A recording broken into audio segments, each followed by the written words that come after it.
Hey traders, I'm Michael Boutros, Senior Market Analyst with StoneX, here for a quick preview on the 2026 Euro-Dollar Outlook. We just published them on Market Intelligence. Quick recap of what's in that report. A look at the change that we saw in interest rate dot plot on the latest round from the Fed. The distribution for interest rates sort of widening out for a little bit. We looked at the economic projections and the updated SEP showing improved growth outlook, improved inflationary outlook, with unemployment kind of holding steady. So the justification for further rate cuts kind of up in the air, but so long as the inflationary outlook remains stable, the markets are going to be putting an added emphasis on the employment data to see where that leads the Fed. As it stands right now, markets are pricing in roughly 77% chance into the close of the year that we're going to get 2 cuts next year, with a slight 47% chance thinking we could get as many as 3.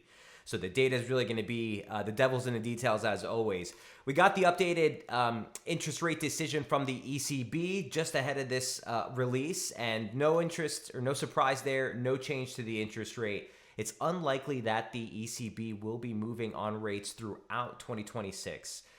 They just cited the improved economic projections. You saw them update their growth prospects for the year, largely on account of a lot more government spending on infrastructure and the like, likely to keep things buoyed for a while. The inflation outlook also a little bit of an interruption with an uptick for next year, but largely seen in the 2% range, which again is their singular mandate. So no change expected from the ECB. Expected future rates from the Fed should put a floor, or at least continue to support the euro-dollar rally. Now, here's what the monthly chart looks like. We rallied into a critical zone in September of 2025. That level was defined by 119.17 into 119.20.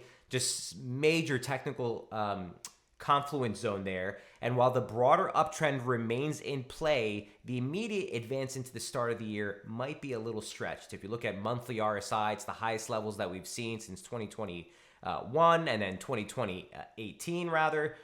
Both of those levels were rallying to fresh multi-year highs at the same type of rate that we were now.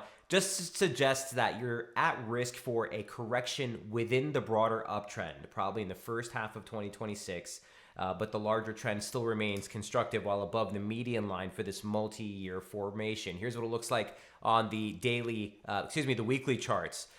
Right into the close of the year, we came right back into a critical range of resistance we've been tracking since the September high.